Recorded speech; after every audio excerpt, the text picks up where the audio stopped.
Olá, estamos começando mais um Tudo a Ver aqui na RTV. Você nos acompanha de segunda a sexta pela manhã, das 10 às 11 da manhã, à noite das 7h30 às 8h30 da noite e pode nos assistir nos canais 19 e 53.1, também na internet rtv.net.br, no nosso link ao vivo, na live no Facebook também, e você pode ainda rever as nossas entrevistas, os nossos bate-papos no nosso canal no YouTube. Antes de mais nada, antes de começar, queria lembrar você que aquilo que a gente já sabe não pode impedir ou sufocar aquilo que a gente tem para aprender. Muitas vezes a gente vive com muitas informações, com muitas convicções, tendo certeza de muita coisa, e isso impede que a gente abra nossa mente, abra os nossos horizontes, pense de uma forma diferente, aprenda algo de uma forma diferente. Então, hoje eu queria convidar você a não deixar de acreditar e pensar naquilo que você acredita e pensa ao longo da vida, mas também se deixar entender e conhecer coisas novas que com certeza fazem diferença no nosso dia a dia. Vamos pensar nisso juntos hoje? Um ótimo dia para todos nós.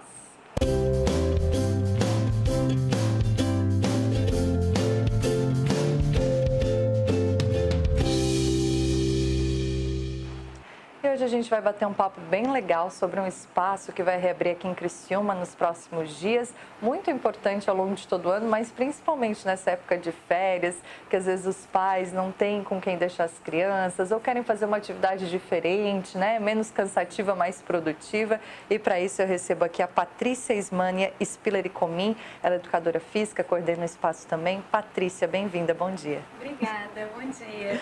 Também está conosco a Cíntia Varmelin. Obrigada por ter vindo. Bom dia. Bom dia, obrigada também. Meninas, a gente está falando do Amplis. Queria que vocês explicassem para a gente, né, que espaço é esse e vocês reabrem a partir da segunda-feira, né? Isso. Amplis é um espaço planejado para a criança vivenciar a verdadeira infância. Então, é um espaço que potencializa a infância. De 0 a 6 anos é a fase que a criança mais aprende, que o ser humano mais aprende. Então, quanto mais a gente estimular este período de vida, mais a criança vai se desenvolver. E a gente desenvolve a criança a partir do que ela gosta, do prazer da criança. Então, é um espaço bem diferenciado de um espaço escolar, é um espaço que parte do brincar, com atividades como o brincar do faz de conta, funcional kids, nutrição saudável, horta orgânica, contação de histórias, tudo atividades que para a criança ela se diverte demais e para a gente tem sempre um fim de aprendizagem, de estimulação infantil, e à tarde também a gente trabalha com os nossos teens, com os nossos pré-adolescentes, com atividades voltadas para eles também. E aí, de que idade, qual é o limite ali da idade para os teens?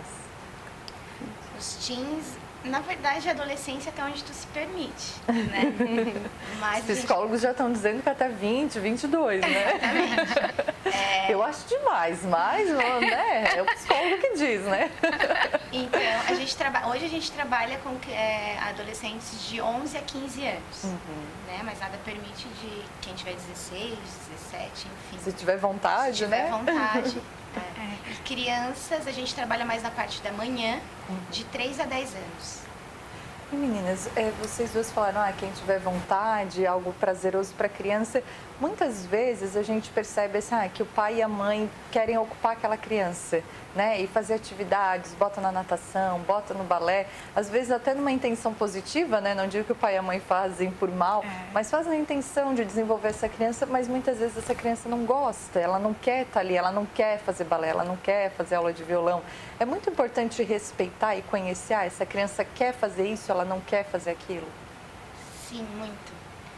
Eu sou professora de balé, de dança, e eu sempre falo para as mães, tem que ser algo prazeroso para elas. É a criança que né? quer fazer, não a mãe, né? Exatamente. E aí, assim, é legal que, por mais que naquele momento, às vezes, ela não queira, deixa elas experimentarem, né? Nesse momento eu não quero fazer balé, eu quero fazer natação, eu quero fazer ginástica, música. Cintia, esse ano ela não vai fazer balé, ela quer fazer outra atividade. Assim, tá certo. Tem que experimentar, tem que fazer todas as atividades mesmo, sabe? E se ela realmente gostar, ela vai voltar, né? Agora, se eu forçar meu filho a fazer aquilo, ele vai ficar frustrado e provavelmente não vai voltar mais, não vai fazer mais atividade. Enfim, tem que ser algo prazeroso e isso também os profissionais têm que fazer aquilo ser prazeroso, né? Então não adianta... às vezes as mães acham, dirigem muito essa criança e não param para ouvi-la. A criança o adulto já foi uma criança e ele tem suas vontades igual nós, né? Se a gente vai e se matricula na academia, mas não é aquilo que eu curto, eu vou só pagar e não vou praticar. Né? A mesma coisa a criança, não tem sentido obrigá-la a fazer uma atividade que ela não sente prazer, porque, na verdade, vai fazer um efeito negativo, contrário. Então, assim, aqui no Amplis, a gente parte sempre do prazer da criança, parte do que a criança gosta de fazer para estimulá-la e de forma muito singular a gente faz. É diferente da escola, que a pedagogia quer que todos aprendam no mesmo nível. No Amplis não, é de uma forma muito singular. Qual é o perfil da Carol? Qual é o perfil da Cíntia? Né? O que a gente parte do que a Carol sabe e estimula a Carol, parte do que a Cíntia gosta, do que a Cíntia tem prazer para estimulá-la. É mais no sentido comportamental. Né? Porque a escola, ela tem a função, o objetivo do técnico, né? De ensinar mais essa parte técnica, as questões obrigatórias. E aqui no Amplis, não. A gente é especializada para trabalhar a questão de comportamentos, de relações. Eu sou psicomotricista relacional e aí a gente vê a importância, assim, de trabalhar as relações. Porque daqui a pouco já vai ter um computador mais inteligente do que toda a humanidade.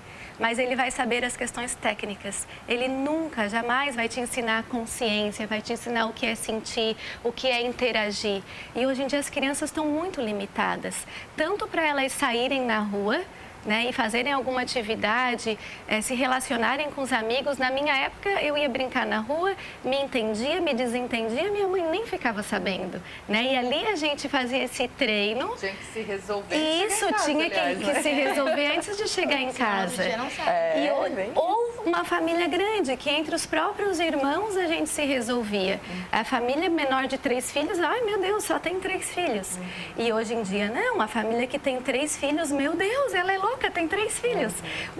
O perfil está mudando, a mãe no mercado de trabalho. Então, a gente fez esse espaço com esse foco, né, de trabalhar comportamentos, relações, emoções, que as crianças aprendam a lidar uma com a outra, a lidar consigo mesma, a resolver pequenos conflitos.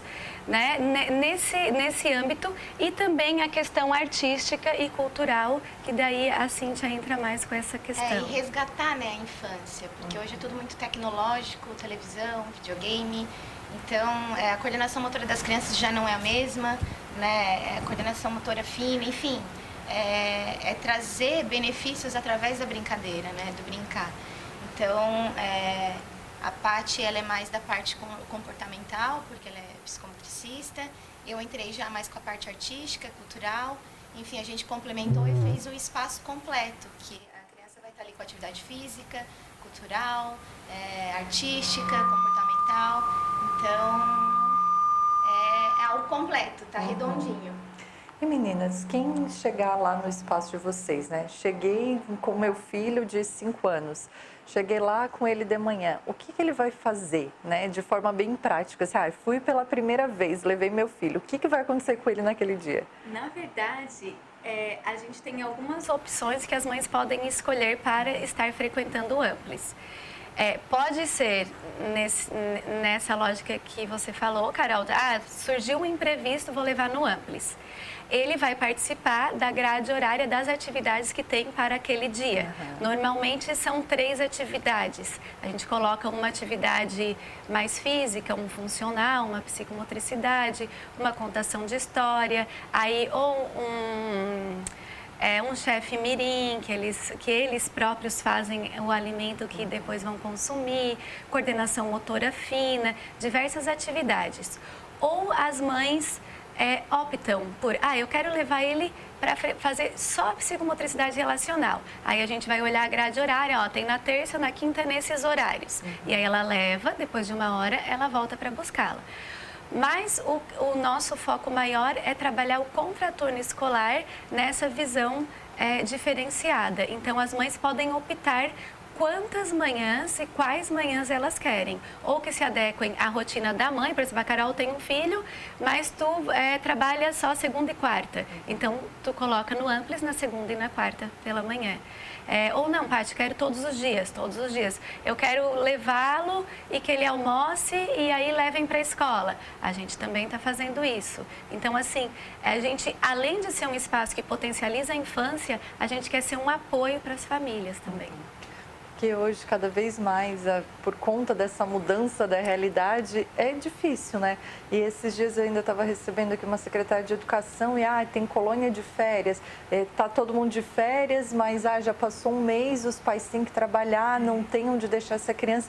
Porque, o ideal seria que essa criança ficasse mais com o pai e a mãe, mas a realidade não é assim. É outra, né? E a mãe e o pai querem também que essa criança se desenvolva de uma forma positiva. Isso. Eu não quero largar ele o dia inteiro fazendo sei lá o quê e não sei o que vai ser dele quando crescer. Não é essa a intenção, apesar de a necessidade ser diferente hoje, né? É verdade, assim, eu enquanto mãe, sou mãe de 2, assim, sinto muito essa necessidade. A gente trabalha... O meu primeiro tem 15, então eu estava num momento que eu poderia estar mais presente, trabalhava meio período. Com o passar dos anos vai mudando e as mulheres estão cada vez mais, né? O ideal seria a gente ter uma licença maternidade de pelo menos 1 ano, mas não é essa a nossa realidade. E nesse sentido também vem o Amplis, que vai acolher essa criança de uma forma mais prazerosa. Né? Que ela saia das mesinhas escolares, né? Que ela saia do compromisso. Ela vai estar ali, para ela vai estar ali para se divertir, para brincar. E não é uma aula de reforço, por exemplo, né, Cíntia? Ela vai estar brincando, mas com profissionais qualificados que vão estar com o olhar todo momento sobre ela. Não que vai podar ela, né? Vai deixar ela livre, mas vai estar... sendo que ela vai estar desenvolvendo, brincando, sem perceber. É um brincar com mediação, né? Vou dar o exemplo que eu tenho dado agora nessa última semana. A gente tem a psicomotricidade relacional e aí a gente fez também o faz de conta, o brincar simbólico, para ser um pouco mais livre para as crianças assim. E aí, nesse brincar simbólico, ou a criança escolhe o tema, ou nós preparamos alguma coisa e ela chega já com o cenário preparado. Então, determinado dia, a gente coloriu arroz e aí colocamos fogãozinho, panela, colheres e fizemos 2 cabanas para as crianças. E elas iniciaram a brincadeira e lá no meio da brincadeira, um menino vai lá e tira a colher da outra menina. E aí ela já se desespera. Fulano pegou minha colher, eu quero minha colher. Aí ela já começou meio que chorar. E qual que o adulto já faria? Não, devolve, porque ela estava com a colher. Não, eu acolhi ela em meus braços e ela começou a chorar e ele gritou de lá, não, essa colher agora é minha. E ele foi para o fundo da segunda barraca. Tinham mais algumas crianças na brincadeira, uma olhou a situação, foi lá e pegou uma colher praticamente igual e entregou para ela. E ela disse, não, eu quero a minha colher. E ele lá atrás, levantando aquela colher como um troféu, disse, só vou devolver essa colher a hora que eu for embora. Daí ela se desesperou mais ainda. A outra menininha observou, foi lá e pegou um fogão, coisa mais linda, maior, entregou no colo dela. Não, eu quero a minha colher. E aí vai também muito da energia de quem está mediando essa relação. A gente se mantém tranquila e aí aos pouquinhos eu não falei nada, só acolhi e aos pouquinhos elas voltaram a brincar na barraca da frente. E ele lá atrás, o que o adulto pensa? Vão excluir esse menino agora. Daqui a pouco ele levanta todo feliz, com um sorriso, com uma panela e disse, preparei uma comida para nós. Eu disse, agora elas vão jogar ele e dizer que ele não tem. Abriram as portas, ele entrou na casa e compartilharam da comida. Então, olha, né, como uma mediação positiva, com um olhar mais positivo, como muitas vezes a gente não precisa interferir nesse brincar. As crianças têm a necessidade de criarem conflitos para eles poderem esse treino de resolver conflitos. E isso está sendo podado das nossas crianças de hoje. E isso chega a me doer o coração. Porque o tempo inteiro, tá, então pega, então devolve. Não, eles criam as situações de conflitos pela necessidade que o ser humano tem de, na infância, treinar isso, como resolver esses conflitos. Se a gente pensar, as famílias têm 1, 2 filhos. Pensa nessa criança no mercado de trabalho.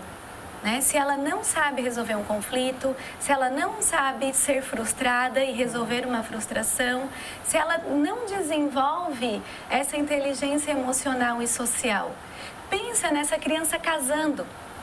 Né? Hoje já está acontecendo, né? Continuar brigando pela colher, né? Isso! Casais que na primeira briga já se separam, porque não sabem lidar com conflitos, não sabem se colocar no lugar do outro, não sabem ser frustrados em momento nenhum, porque está o tempo inteiro alguém resolvendo a situação. Então, sogras simétricas. Então, esse é o sentido maior do Amplis, assim. Agora, falando essa questão de sogra, eu conheço algumas mulheres que ensinam várias coisas aos filhos homens, né? E elas ainda dizem assim, olha, a tua mulher um dia vai me agradecer. Eu digo, nossa, uma futura sogra consciente. E é verdade. E outra coisa que a gente percebe muito, assim como é a criança, o adulto, a gente prefere estar perto de quem a gente gosta, de quem não tem muito conflito, de quem é fácil essa relação. Então, acho que essa troca também da criança com outra criança que não é a amiguinha dela da escola, que não é a priminha, é importante. Talvez ela só vai ver aquele menino uma vez, talvez vai ver 2. Eu presenciei stories e feed agora de crianças de escolas diferentes que se tornaram mega amigos, que estão frequentando a casa um do outro. Isso é lindo, assim, porque acaba eles ficando muito restritos àquela turminha que inicia lá no Infantil 1 e normalmente vai até o terceirão. Né? Então, essa questão de estar vindo crianças de várias escolas e até idade, antes eu era muito receosa assim, em trabalhar com idades diferentes. E aí eu estudando esse ano, disciplina positiva, Pickler, Montessori, o próprio André Lapierre, mostrando quais os benefícios de colocar idades diferentes. Não, também não pode destoar muito, mas uma faixa etária de 3 a 5, de 4 a 6, é muito importante. Eles também. respeitarem outras idades também, né? Senão eles acham que entenderem, aprenderem, o maior respeitar o menor aprender e respeitar com o maior. Assim, a gente iniciou em 2019 mais ou menos como um projeto piloto, assim, porque era um sonho que a gente tinha, encontrei a Cíntia, a gente, né, estruturou, mas colocamos em prática em 2019. E foi lindo, assim, as crianças também ajudaram-nos a ressignificar em alguns pontos, né, a aprimorar a nossa ideia, mas a gente está encantada, assim, a gente acredita muito assim, nesse projeto, porque realmente dá um resultado muito legal. Legal, eu acho que é muito disso, assim, né, Cíntia, de o adulto deixar a criança também, né? Porque uma criança maiorzinha, ela acha o máximo cuidar de uma menorzinha, né? Eu tenho uma sobrinha de 1 ano e meio e às vezes as outras meninas assim de 3, 4, 5 interagem com ela e a gente fica só observando, porque elas pegam na mão, elas fazem alguma coisa, a Heloísa repete. Elas se sentem responsáveis. E é legal, né? Não tá fazendo nada de mal. E às vezes a gente já olha assim, uma criança de 5 se aproxima de 1, a gente já vai, não, calma, vai machucar. Né? Então tem que também o adulto deixar a criança ter essas vivências. A gente lá em casa são 3 irmãs e a diferença da mais velha é de 7 anos, da mais nova é de 1 ano e meio. Então a mais velha, já muito novinha, ajudava a mãe a cuidar da gente. E das famílias, por terem mudado, já não são mais assim. E aí a gente realmente cresce, fica adulto morrendo de medo, não sabendo resolver um conflito. Primeira discussão no trabalho, espera que o pai e a mãe vão lá discutir com o chefe, né? E não existe isso, né, gente? Sendo protegida a todo momento, né? E eu queria entender também como é que você faz aquela questão da parte artística, assim, né? Que é mais a tua área, e é só dança, tem teatro, como é que funciona lá nos momentos que, não, agora a atividade é com a Cíntia? Na verdade, assim, o ano passado, né, quando a gente iniciou, tinha a dança criativa. A dança criativa, ela é como uma dança terapia, é uma dança sem regras, uma dança sem técnica, né? Na verdade, a técnica dela é livre, tanto materiais, enfim. Esse ano a gente entra com o balé no Amplis, né? Então a gente vai ter o grupo de balé né? Eu vou ser a coordenadora do grupo, vou ter profissionais treinados por mim fazendo essas aulas. E a gente tem apresentações no final do ano, com figurinos, enfim. Então, esse ano, eu espero que o Amplis tenha uma turma de balé tão grande, porque eu dou aula no Colégio Marista há 11 anos. E vamos trazer para o Amplis essa parte artística, que eu acho que é muito importante também. Porque aqui na cidade tem vários grupos, enfim, só que meninos dançando não temos no nosso grupo. Então, assim, esse bloqueio que menino joga bola, menina dança balé. Menino também dança. Todos sabem dançar. E é isso que a gente quer. Não é o balé, é a dança, né, em si. Que a gente vai trabalhar todas as técnicas de todas, né? A gente vai fazer um apanhado de todos. Porque o balé em si é a mãe de todas as danças. A gente precisa trabalhar a técnica, né? Para trabalhar o jazz, para trabalhar o moderno, a dança contemporânea, ou a dança em casal, né? Dança de casais. Mas, enfim, esse ano vamos montar o grupo do Amplis e no final do ano tem apresentações, tem novidades. Que legal. E a questão de eventos, a Cintia é fera também. A gente iniciou o ano passado com algumas noites temáticas, com alguns eventos, até festa infantil a gente se propôs a fazer dentro dessa lógica, né, que não é... quer sair do tradicional, de casa de festa?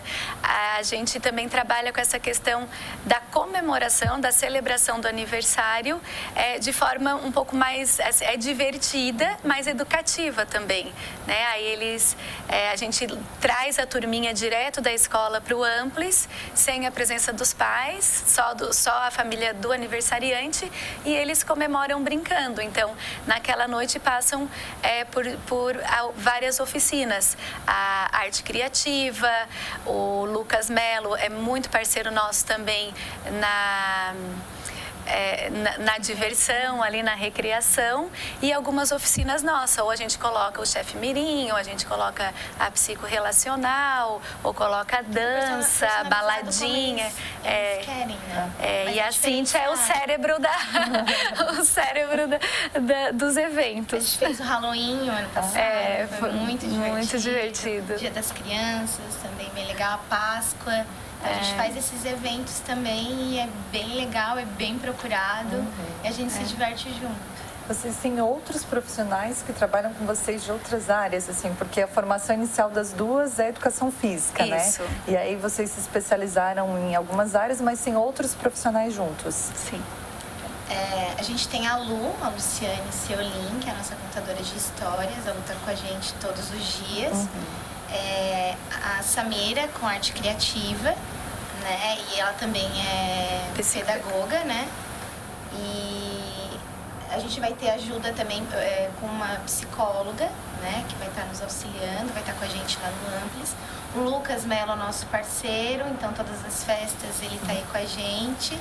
O Dário, nosso professor Dário, que é ele dá o treinamento funcional. Eles adoram o Dário. Adoram o Dário. Esqueci? Não? Esse ano a gente deixou bem enxuto, assim. Então ficou a pedagoga e psicopedagoga, que trabalha também com a arte criativa, que a Samira é maravilhosa. Aí ficou a psicóloga e a nossa equipe do dia a dia. O Dário, eu, a Cintia e a Lu. Legal. E são várias atividades, mas eu imagino que vocês também têm que ter muita criatividade, Sim. Né? Porque as crianças enjoam de fazer a mesma coisa, elas querem coisa diferente, Sim. Né? Muito. Além das atividades do dia a dia, a gente tem que ter uma cartinha na manga, não deu, vamos lá, vamos partir para alguma coisa. Mas eles se divertem muito, eles se sentem em casa. Isso que é legal. Assim. A gente sempre fala assim que a nossa grade não é engessada, né? Dependendo do interesse da criança e do desejo dela, a gente, quando os pais vão matricular, a gente já conversa, que a gente respeita muito essa individualidade, respeita muito essa infância, porque tem um dia que tem atividade tal, mas as crianças se uniram em outra direção, a gente tem que ser bem sensível a isso e a gente acompanha as crianças, assim. E realmente a gente tem que ter muita criatividade. A gente ama isso, né? Tá o tempo inteiro. Hoje eu acordei comecei a fazer a lista para a colônia de férias da semana que vem, já mandei para a Cintia. Então a gente vive isso, né? A gente gosta, mas a gente respeita muito a criança, o desejo dela, a gente escuta muito elas. Muitas das nossas atividades são planejadas de acordo com o que elas vêm nos trazendo. Assim. Isso que fez a gente se aperfeiçoar mais e a melhorar para esse ano. Foram elas que nos disseram... Foram nossos guias. Já vão dando uma direção ali. E se sentar com eles e perguntar, eles têm muitas ideias. É incrível. E como o sistema ali é diferente, como a Cintia estava dizendo, eles se sentem em casa, eles chegam, eles já colocam o lanche na geladeira, aí eles... é a coisa mais linda. Daqui a pouco, no meio de uma atividade, eles dizem, onde é que tu vai? Eu vou lá no banheiro, não sei o quê. Então, assim, é muito menos engessado, assim, do que eles... No final, eles... fazem atividade a manhã inteira. Os pais vêm buscar, não, espera mais um pouco, não sei o quê. Porque o desejo deles é muito respeitado. Não que seja algo livre, sabe? É sempre muito mediado, tem todo um estudo por trás da nossa mediação, mas para eles se sentem muito à vontade, muito... É como se estivessem na casa deles, mas com amigos para eles estarem brincando a manhã inteira. Que legal. Meninas, para quem está nos assistindo, reabre na segunda-feira e eu queria que vocês deixassem endereço, contato, não sei se já tem rede social, alguma coisa assim, para que as pessoas encontrem vocês. Então, o endereço é Vidal Ramos. Por enquanto estamos sem número. Mas quem sabe onde é a droga Raia? Do Pio Correia. Do Pio Correia, na entrada, a rua do hospital, é praticamente na frente. Então vamos estar sinalizados, então acho que todos vão encontrar. É uma casa? Não, é uma sala. Uma sala comercial, né? Certo. E telefone para contato, Paty? É o 99600-2949. 99600-2949. E o Instagram é Amplis Criciúma. Amplis Criciúma. E lá no Instagram vai estar todas as informações. Quem quiser conhecer melhor a gente... É só visitar a nossa página. A gente está com uma equipe de marketing agora também maravilhosa, a Tami e o Matheus. Eles estão dando um up, a gente está recebendo elogios. Maravilhoso. O ano passado nós fazia caseiro. É uma luz, assim, maravilhosa. Cada um no seu quadrado, né? Por aí. Então tá, meninas, muito obrigada. Acho que é muito bom a gente poder conversar, entender um pouquinho, né, as necessidades das crianças, entender, eu acho que sempre dá uma luz para os pais de que tem que deixar um pouco, tem que dar uma liberdade, tem que deixar a criança experimentar. Então a gente deseja muito sucesso para vocês e obrigada por virem conversar e nos ajudarem, né, a entender tudo isso. Ai, obrigada. Nós que agradecemos, Carol. Conversei aqui com a Patrícia Ismania Spiller e Comim e com a Cíntia Varmelin do Espaço Amplis, que reabre então na segunda-feira, dando algumas dicas, né, algumas informações bem importantes, principalmente para os pais que têm filhos menores, mas inclusive adolescentes. Intervalo, a gente volta rapidinho.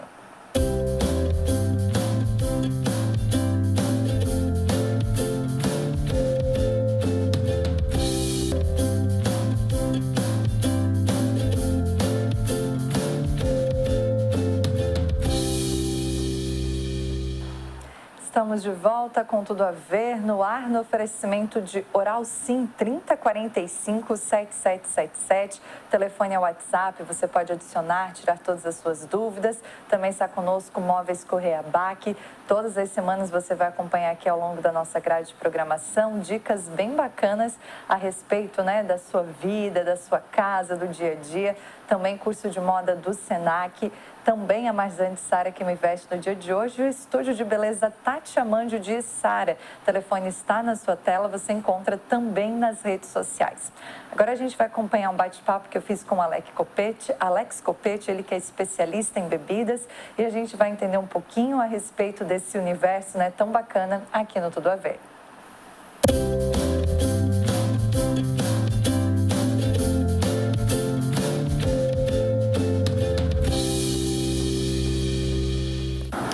Agora a gente vai conversar um pouquinho sobre vinhos, sobre algumas técnicas. Vamos conhecer o trabalho que é desenvolvido pelo Alex Copete Araújo, ele que é mestre engenheiro de alimento, mestre de aromas, conhece muito bem vinho e de bastante tempo já. E a gente vai bater um papo e entender um pouquinho tudo isso. Alex, bem-vindo, bom dia. Bom dia, Carol, bom dia a todos. Como é que é a tua história aí com os vinhos? Já vem de algum tempo? Vamos começar do começo, né? Como é que surgiu esse teu gosto, essa tua curiosidade? Eu sou natural daqui da região, de Uruçanga, né? E por descendência italiana e toda a cultura italiana que se desenvolve ali, a gente passa a conhecer um pouco da cultura e gastronomia do país, e o vinho está no sangue ali da nossa região, da nossa cidade, e também na parte italiana do meu genoma, digamos assim. Então, desde cedo eu me envolvi com isso, né? Depois, quando a gente vai escolher a profissão, isso se manteve, e aí eu procurei um curso que eu pudesse trabalhar com vinhos, mas que me desse uma formação mais sólida, mais ampla, que daí foi a escolha da engenharia de alimentos, que não é foco na Universidade Federal o vinho, né? Mas eu direcionei meus estudos para isso. Estudei as fermentações, fiz estágios, fiz cursos durante a graduação, tentei bolsas na Europa, na Itália, por conta da cidadania italiana. Não deu muito certo, eu fiz ali na própria UFSC um mestrado em aromas, que também é ligado a vinhos, né? Então, foram 7 anos de estudo tentando focar nisso. Paralelamente a isso, eu fiz um curso da Wine and Spirits Education Trust, que é uma escola inglesa, que já tem 50 anos, bastante conhecida. Enfim, ela forma a gente também para além da técnica, não é? Também forma para o trade de vinhos, para o comércio de vinhos, que foi aonde então eu me especializei. Eu tenho um nível 3 dessa escola, no total são 4. Então, venho me preparando já há algum tempo para fazer o diploma, que é como se fosse um doutorado em vinhos, um nível abaixo do mais alto cargo, que seria o Master of Wine, que daí só são para pessoas muito especiais, só tem 300 pessoas no mundo que tem esse título. Nossa. Quem sabe um dia, lá daqui no final da vida, quem sabe a gente chega lá. O importante é que tudo isso a gente coloca em prática e passa o conhecimento para as pessoas. Aliás, uma das minhas atribuições, minhas funções que eu mais gosto é ensinar, dar aulas de vinhos, treinamentos para o segmento, né, para restaurantes, para lojas de vinhos, enfim, para consumidor final também. Pois é, você fez muitas formações, anos de estudo, né? Como você falou, quando começou lá com a engenharia de alimentos, tu tinha já essa intenção, essa meta de não, vou continuar estudando, vou me especializar mais nessa área? A gente iniciou com essa ideia, e durante o curso, como é um curso amplo, como falei, a gente fica tendencioso a também tentar outras áreas. Eu fiz isso na indústria de carnes também por um tempo, atuei em indústrias frigoríficas, né? Mas a paixão pelo vinho foi mais forte, ia e voltava, e nos últimos 7, 8 anos tenho feito somente isso, trabalhando com vinho. Já são praticamente 12 anos de carreira, sempre ligado ao comercial, mas com forte atuação na parte técnica também. E como é que é a questão comercial hoje das vendas de vinho? Como é que tu conseguiu atuar, né, depois da tua formação? Em que tipo de local? De que forma que era o teu trabalho? Eu comecei na parte comercial numa vinícola catarinense que se chama Vila Francione. Muitos conhecem aqui no sul, né? Os proprietários são aqui criciumenses. E a veia comercial também está no sangue. Meus pais são comerciantes, né? Estão se aposentando, terminando a carreira. Então, foi um engenheiro de alimentos numa vinícola um pouco mais difícil, um pouco mais raro. Então, eu comecei pela parte comercial e com essa especialização da Wine and Spirits foi mais fácil para se encaixar. Hoje em dia, o comércio de vinhos sempre teve, mas hoje em dia há algumas complicações no mercado brasileiro, que não só nos vinhos, mas em tudo, são altos impostos, alta carga tributária, que faz com que o produto fique um tanto caro na ponta e que impeça muitos consumidores que gostariam de tomar vinho e hoje não tomam. Os desafios são grandes também nos canais de distribuição. Por exemplo, eu estive nos últimos 4 anos e meio, numa rede de supermercados que, nesses 5, 6 anos últimos, começou a importar vinhos diretamente, fazendo os preços mais acessíveis, porque vai direto ao produtor, não é? E hoje, atualmente, estou numa distribuidora, numa importadora que tem sede em Blumenau, mas que tem a sua filial em Florianópolis, que é a Decanter Importadora e a Essen Vinhos Distribuidora, atendendo restaurantes, hotéis, bares, lojas de vinho, que também é um intermediário até que chegue no consumidor final. Então, muitas importadoras no Brasil, muita gente trazendo vinho, isso faz ter uma concorrência acirrada e a gente precisa todo dia estar com uma formação sólida, né? Essa formação não é por acaso, a gente precisa ter o conhecimento à ponta da língua, porque são argumentos de venda que a gente tem e que fazem com que o vinho tenha sucesso até chegar à mesa do consumidor. No caso de um hotel, um restaurante, né, de alto padrão que compra vinho de vocês, essas pessoas que fazem esse contato já entendem de vinho ou não? Elas precisam da tua orientação, da tua recomendação de o que vai sair mais ou o que eu não posso deixar de ter aqui no meu hotel? Grandes redes de hotéis que têm uma posição boa no mercado, eles têm profissionais para todas as áreas. Então, o maître ou o sommelier, né, é importante deixar claro que o profissional mais adequado à escolha de vinhos é o sommelier, né, no restaurante ou no hotel. Entretanto, há maîtres que têm o conhecimento, mas na maioria dos casos, porque grandes hotéis também têm acirrada concorrência dos fornecedores. Então, há hotéis de médio porte ou pequenos, há lojas grandes e pequenas, na qual existem alguns profissionais, mas eles são poucos, são raros. A formação em vinhos ainda é um tanto quanto precária no Brasil. A gente tem poucas escolas, a gente tem poucos cursos de formação específico e vinho também tem a parte prática, que você não estuda só livros, você tem que estudar os vinhos degustando-os, o que pelo preço se torna um pouco caro. Nas empresas que eu trabalhei, graças a Deus, eu tive a chance de escolher os vinhos para essa empresa ou degustá-los todos antes de vender. Isso faz com que a gente tenha mais argumentos ainda. Normalmente, na grande maioria, Carol, as pessoas não têm um profissional adequado e a gente acaba oferecendo esse serviço na venda. A venda de vinhos vem com esse serviço de orientação, de treinamento e muitas vezes a gente até sugere os vinhos, não são eles que escolhem. Normalmente a gente passa uma sugestão, me passa uma sugestão para fazer uma carta, isso a gente faz diuturnamente, né? É um tanto difícil encontrar. Vamos dizer assim, eu não saberia dizer um número ao certo, mas a cada 100 locais, mais ou menos uns 25 apenas tem profissional especializado para fazer a escolha dos vinhos. Quando você fala, a gente ajuda a montar uma carta de vinhos, né? Quando se fala numa rede de grandes hotéis, a saída acaba sendo maior.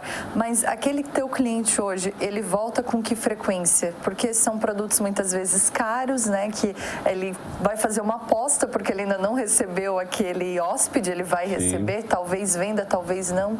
É um mercado difícil, assim, de fazer esse equilíbrio? É difícil, entretanto, a gente já com a expertise de anos, a gente sabe o que gira mais, o que vende mais, aquilo que vai agradar certo público ou não. Entretanto, é bem variado a frequência com que ele volta. Inclusive, nos nossos relatórios, a gente coloca uma frequência de visitas para o vendedor, para ele atender, porque a gente espera que aquela frequência seja a frequência de giro do produto, né? Depende muito da época do ano. No inverno se bebe mais vinho, principalmente tinto. Agora no verão a gente eu já estou dando as dicas. Claro, vamos lá. Respondendo, já vou dando a dica. Agora que se aproxima o verão e as festas, não é? Os espumantes são mais procurados, os vinhos brancos. Nos últimos anos, vinhos brancos e rosés têm tido uma procura muito grande. As pessoas estão se aventurando, se permitindo também provar coisas novas, né? Enfim, a frequência não é aquela que a gente gostaria, mas a gente foca para que o giro seja mais rápido e que a gente aumente as vendas nesse sentido. Essa questão da diferença de estação, inverno e verão, vocês percebem muito na venda mesmo? Vinho tinto, vinho rosé, vinho branco? Apesar de nós termos, né, nas empresas, falando da empresa que eu trabalho hoje, Decanter e Essen Vinhos, a gente tem uma infinidade de vinhos que podem ser oferecidos o ano todo. As pessoas, a grande maioria do público, procura mais os vinhos nos meses de inverno, digamos. Quando começa o primeiro friozinho, ali por maio, até o final de agosto, mais ou menos, a demanda é altíssima. Nos 3 primeiros meses do ano, janeiro, fevereiro e março, a venda cai bastante e aumenta-se o número de vinhos brancos, rosés e espumantes. Mas essa venda não substitui aquela dos vinhos tintos. E aí nos meses de meia estação, como primavera e outono, a venda é bastante razoável, é bastante sazonal, não é? Às vezes mais, às vezes menos, mas fica entre uma e outra, entre o inverno e o verão, no volume de vendas. Isso de vinho tinto no inverno, vinho rosé, branco e espumante no verão, é coisa do Brasil, aqui da nossa região, ou em outras partes do mundo, né? Pelo que você conhece, também se faz essa troca, né? Nos períodos mais quentes e nos períodos mais frios. Eu acredito que seja muito do brasileiro isso, porque o nosso clima aqui no sul do Brasil, né, aqui na região sul de Santa Catarina, a gente tem até as estações do ano bem definidas, né, apesar do aquecimento global aí dos últimos anos. Se você olhar o consumo per capita do Brasil e de outros países, vamos comparar com os nossos vizinhos sul-americanos, a gente bebe muito menos vinhos que eles, né? Chile, Argentina e Uruguai bebem cerca de 15 a 20 litros per capita ano, enquanto o brasileiro bebe 2 litros per capita ano. Estamos falando de 200 milhões de habitantes, né, contra 40 milhões, por exemplo, dos argentinos. Aqui no sul, sudeste, a gente sabe que essa média é um pouco mais alta. Mas eu chuto perto de 10 litros ano, não mais que isso. É muito mais do brasileiro. Europa, por exemplo, bebe vinho todo ano e nós temos aqui condições e quantidade e variedade de vinhos para beber o ano todo também. Basta criar-se o hábito. Eu creio muito que o clima influencia, né? A pessoa vai para o chopp no verão tranquilamente, mas poderia ir para um espumante, por exemplo, ou um vinho verde, um vinho português verde, ou os próprios vinhos da Serra Gaúcha e da Serra Catarinense, brancos de qualidade extrema, né? O que impede muitas vezes é preço e muitas vezes a condição das pessoas, né? Mas a gente tem toda a possibilidade de mudar isso nos próximos anos com instrução, com conhecimento, transmitindo o conhecimento. Você falou da importação de vinhos, né, de vinhos de outros lugares. A gente tem vinhos bons aqui no Brasil? Temos e nos últimos anos tem se intensificado a quantidade de vinhos premiados mundo afora, né? Sem sombra de dúvida, o melhor vinho que o Brasil faz e o que é melhor, o que é mais reconhecido no exterior são os espumantes, né? Especialmente uva moscatel, que é uma uva bastante utilizada no Brasil. Também se faz moscatel no noroeste da Itália, no Piemonte, na região de Asti, por exemplo. Mas outros espumantes brasileiros, eu posso citar aqui várias vinícolas, como por exemplo a Cave Gás, que para mim, na minha humilde opinião, não querendo influenciar ninguém, é o melhor espumante das Américas, sem sombra de dúvida. Eu tenho a Casa Valduga, eu tenho a Miolo, eu tenho a Salton, tenho inúmeras vinícolas que fazem espumantes belíssimos e que são reconhecidos mundialmente. No Brasil, nos vinhos tintos, tem também melhorado bastante. Outras regiões com uvas que não são tão usuais, por exemplo, na Serra da Mantiqueira, a uva Syrah, no centro do Brasil, e aqui no sul do Brasil, especialmente Serra Gaúcha, a uva Merlot tem se destacado bem. Campanha Gaúcha também, na divisa com o Uruguai, também tem mostrado vinhos tintos de boa qualidade. Mas, sem sombra de dúvida, como disse, os espumantes são os melhores e os mais reconhecidos mundialmente. Que legal. Alex, você falou de experimentar os vinhos, né, de poder depois indicar para alguém isso. Tu consegues decorar ou tu em algum momento precisa fazer anotações? Não, esse vinho é assim, aquele espumante é desse jeito. Porque eu imagino que nesses anos todos, né, de estudo e trabalho, já deve ter passado muita coisa por aí, né? Assim, há vinhos que marcam, Carol, há vinhos que você prova e vai lembrar daquele aroma e daquele sabor a vida toda e vai saber o nome do vinho, a safra, o produtor, tudo. Mas se você observar uma feira de vinhos ou um trabalho de degustação de vinhos, você vai ver os degustadores, os sommeliers, os traders, sempre com um caderninho à mão. Obviamente que não dá para decorar tudo. A gente tem as fichas técnicas dos vinhos que a gente pode consultar nos sites das importadoras ou das vinícolas, mas aquela nota que você faz é a nota que você sentiu o vinho, o sabor, o aroma naquele momento. Então é importante. Inclusive tem um case meu que foi na seleção de uns vinhos em que na vinícola fiz certas anotações e um deles eu fiz uma anotação que não era para aprovar aquele vinho para compra, mas por posicionamento, por parte comercial, eu coloquei aquele vinho no encarte. Quando o vinho chegou, depois da importação, 3 meses depois, eu anotei, sem ver aquela primeira anotação, e o vinho havia melhorado. Então, as anotações para um sommelier, para um selecionador de vinhos, são extremamente importantes. Como você falou, em 12 anos de carreira, já foram muitos vinhos e eu tenho vários caderninhos lá guardados. Aliás, um presente bom para mim é sempre aquelas brochurinhas para a gente anotar vinho. Sempre é bem-vinda. Que legal. E, Alex, tu tens um preferido ou alguns preferidos? Tenho. Minhas uvas preferidas são a Syrah, uva tinta que tem origem no Rhône, na França, mas que faz grandes vinhos, por exemplo, na Austrália, no Vale de Barossa. Aqui no Brasil temos esses exemplares na Serra da Mantiqueira, não é? Vinícola Guaspari, que recentemente teve uma boa pontuação na Decanter Magazine, que é de Londres. Faz vinhos muito complexos, bastante intensos, a cor é bem intensa, notas de pimenta, notas de ameixa, de frutas vermelhas, de negras. É um vinho que normalmente tem potência alcoólica também, mas tem uma estrutura bastante interessante. É bom com carnes vermelhas, com massas com molho vermelho, fungo, às vezes, porque tem algumas notas terrosas também. Né? A Syrah, para mim, os vinhos do Rhône são os melhores vinhos para mim hoje, na minha preferência pessoal. Uva branca, eu gosto muito da Sauvignon Blanc. Sauvignon Blanc também origem na região de Sancerre, no Vale do Loire, na França, mas que faz bem também na Austrália, na Nova Zelândia, no Chile na Zona Fria, no Vale de Casablanca, no Vale de Lleida, próximo ao Oceano Pacífico.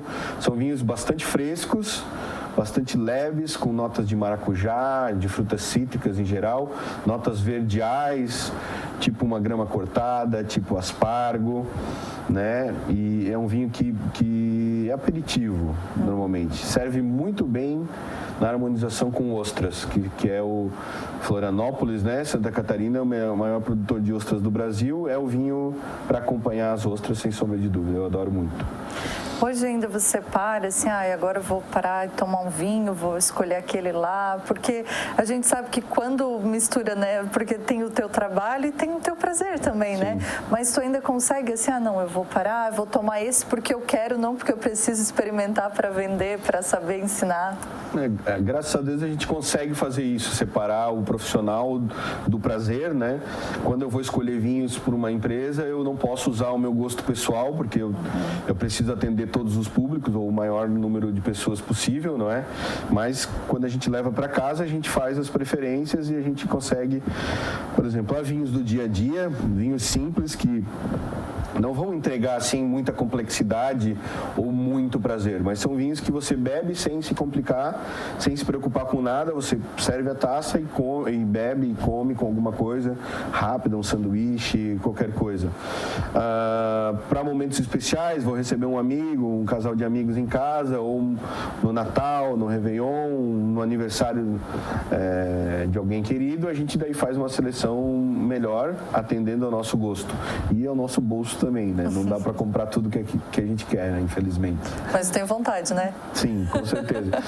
O bom da profissão é que a gente acessa algumas degustações na qual a gente jamais imaginaria comprar aquele vinho pelo valor que ele tem, mas a gente consegue degustar.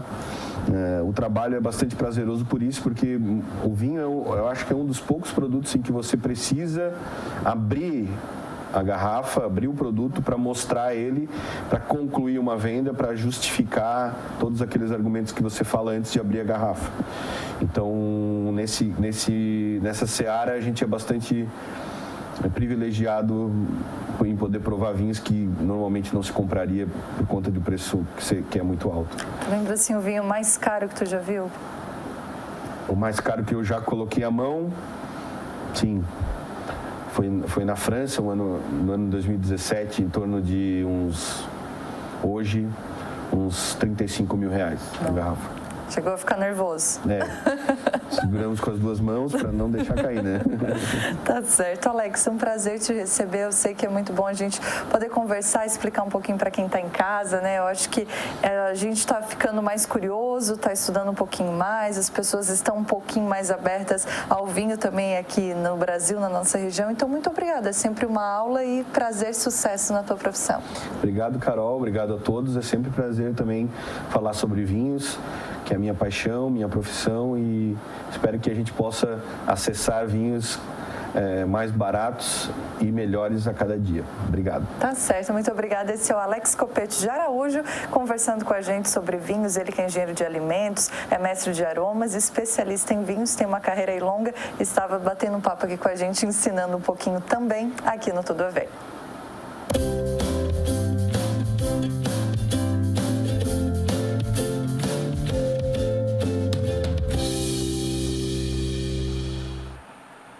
Para fechar o programa de hoje, tem a dica de saúde bucal com o Dr. Gustavo Visinoni da Oral Sim. Dicas de saúde bucal. Oferecimento Oral Sim. Bom dia, Carol. Eu sou o Dr. Gustavo, diretor clínico da Oral Sim Implantes aqui de Criciúma, e hoje eu vim aqui falar um pouquinho para vocês sobre o tratamento com implantes dentários. O implante dentário, sem sombra de dúvidas, foi uma das maiores revoluções que aconteceu dentro da odontologia nos últimos 50 anos. E por que eu falo isso? O implante dentário é responsável por devolver dentes firmes e fixos de maneira definitiva para você que perdeu dentes no passado. O tratamento com implantes dentários pode ser utilizado para desde um único dente, onde é feito um único implante para um dente, ou para mais dentes, como é o caso de pessoas que perderam os dentes do fundo, onde é utilizado apenas 2 implantes e é feito 3 dentes em cima desses implantes. Ou então para pessoas que já perderam todos os dentes, que é o caso de quem usa uma dentadura ou ponte móvel, onde através de um sistema muito simples, porém fantástico, o dentista consegue instalar a partir de 4 a 6 implantes e devolver de 12 a 14 dentes, devolvendo a mastigação completa para quem perdeu todos os dentes.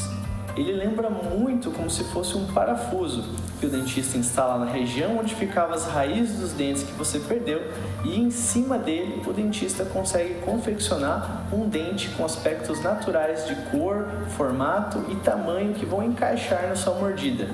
Ele é responsável também por devolver uma capacidade mastigatória semelhante à de um dente natural, já quem usa próteses móveis, dentaduras, tem uma capacidade mastigatória muito inferior, próximo dos 25%.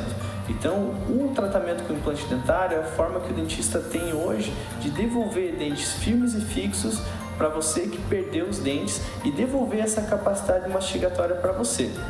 Ele consegue ser feito nos casos de pacientes que perderam um único dente, então é utilizado um implante para um único dente.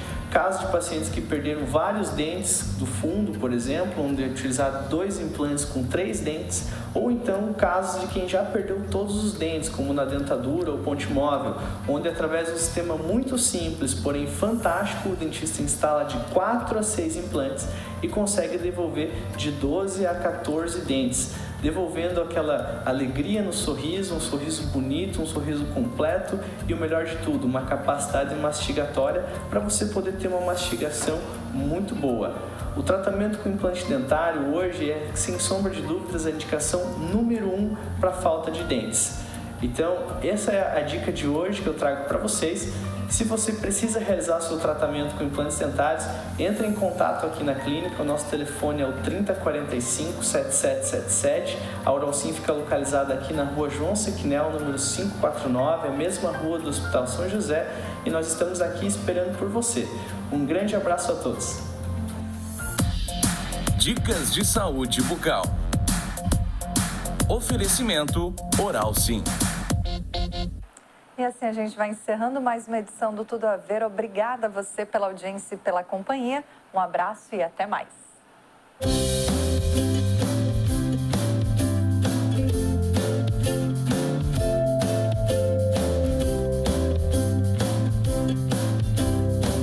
Programa Tudo a Ver. Oferecimento Chiquinho Móveis.